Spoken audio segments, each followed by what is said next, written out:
Bismillahirrahmanirrahim. Assalamualaikum warahmatullahi wabarakatuh.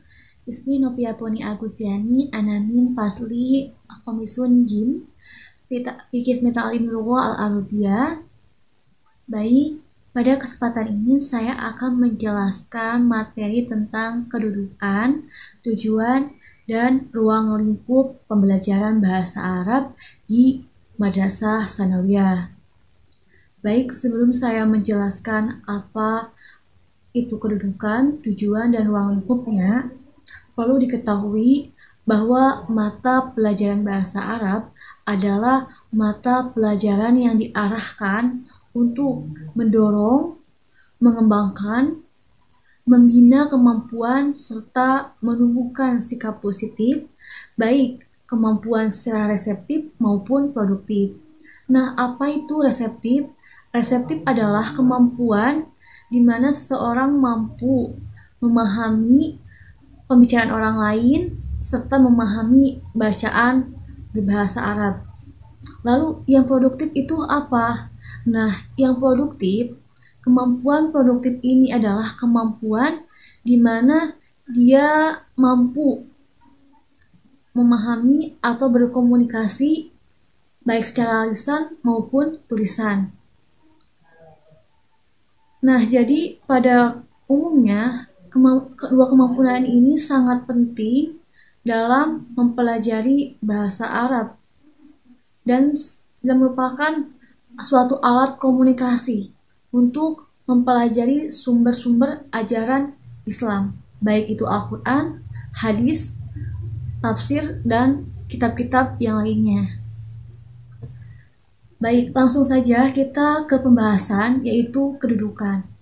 Kedudukan bahasa Arab di Madrasah Tsanawiyah atau kedudukan bahasa Arab ini itu memiliki dua kedudukan, baik sebagai mata pelajaran wajib atau sebagai muatan lokal.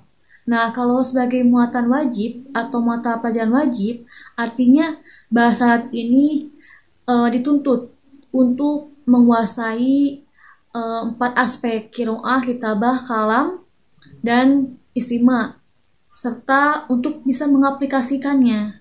Sedangkan yang muatan lokal itu tidak dituntut, jadi hanya bisa atau paham atau sebagai pengetahuan tentang bahasa Arab tersebut.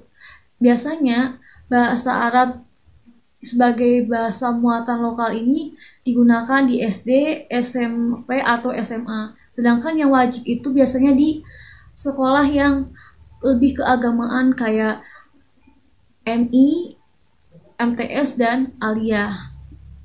Lanjut, kita ke tujuan pembelajaran bahasa Arab. Nah, tujuan pembelajaran bahasa Arab ini menurut KMA nomor 183 tahun 2019 dan menurut KMA nomor 156 tahun 2013 itu ada 3 tujuan. Yang pertama yaitu untuk mengembangkan kemampuan berkomunikasi baik secara lisan maupun tulisan yang memenuhi 4 aspek kemampuan. Yang pertama qiraah, kitabah, menulis, dan qiraah, kitabah, istima, kalam, atau yang kita kenal dalam bahasa Indonesia yaitu berbicara, menulis, menyimak, dan membaca. Yang kedua yaitu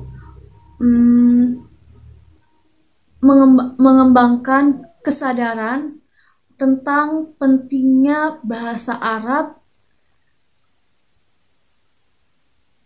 yang untuk kita pelajari, karena bahasa Arab ini selain sebagai bahasa asing juga sebagai alat komunikasi internasional.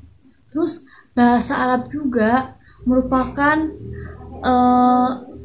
alat utama dalam mengkaji sumber-sumber kajian Islam, sumber-sumber ajaran Islam, baik Al-Quran, hadis, dan kitab-kitab yang lain.